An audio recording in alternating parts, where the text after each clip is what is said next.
fan votes do play a part, but what you're voting on is who's been the best that season. It's who you want to play in All-Star. That's how you pick. It tells you who do you want to play for the All-Star. Well, yeah, and you pick. But there's more than the fan vote. Like you got player vote, media vote. So that's for awards. No, that's also for All-Star too. All-Stars also. Okay, so then there's a small percentage for media. I know majority of the All-Star has to do with fan base. I don't know the percentage. Which is why in that season, that time that Jalen Brunson got knocked off, it was a fan base thing. It was a very close mark. It was like 2 years ago. If not, it was very close and he didn't make it. Who you got knocked off for? I don't remember. Knocked off when? I forget what was the other guard that season, but I just remember again it was a close race and he got knocked off. If it wasn't last season where he didn't make it. As far as I know, he's always been an All-Star since he's been there. It's never been close. For like Jalen Brunson, since he's been in New York, he's been All-Star every year. How many seasons has he been in New York? I think it's his three seasons. And he's been there. He's been All-Star every year. This is four. This is his fourth season. Yeah, and he's been All-Star every year he's been there. Yeah. First 2 seasons too? I believe so. Yeah. Okay.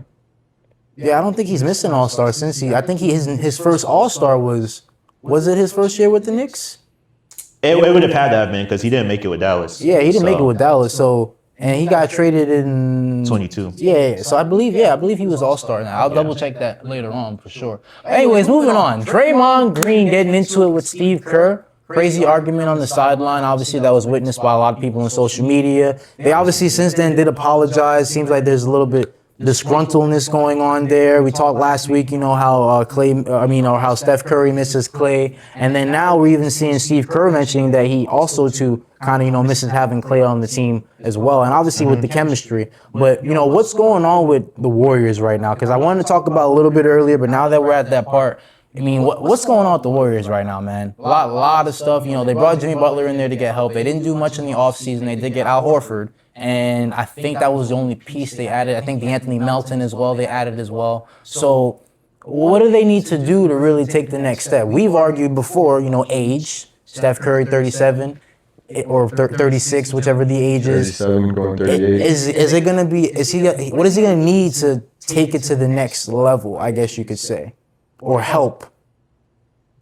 Yeah, he's just gonna need to pick up a good big man. And by I don't mean center, I mean at least like a good power forward. And I mentioned last time Sengun would be unselfish pick because I could have picked anybody else in the league, but a player like Sengun who has a lot of energy, both offensively and defensively. Okay, I'm glad you mentioned the power forward because recently, reported by Chris Haynes on Inside NBA, he mentioned that Anthony Davis, possibly the Warriors might be shopping around. And I'm sure you got some thoughts on that, so hang on. But I know right now Anthony Davis, a lot of things going on with him, obviously injuries, but he's looked at possibly going into the Warriors. Now, it's been speculated that it doesn't look like for lack of better words right now, it's not a juicy offer enough for the Mavericks to take, but they have been talking about having Anthony Davis moving over to the Golden State Warriors.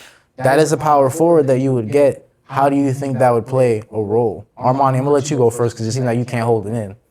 Who does Dallas think they are to be telling people this isn't enough for Anthony Davis? Motherfucker, he has no trade value right now. How old is he, 33? Old enough. He's 33, consistently injured. Honestly, he's more injured than not. And not only that, but his contract is crazy.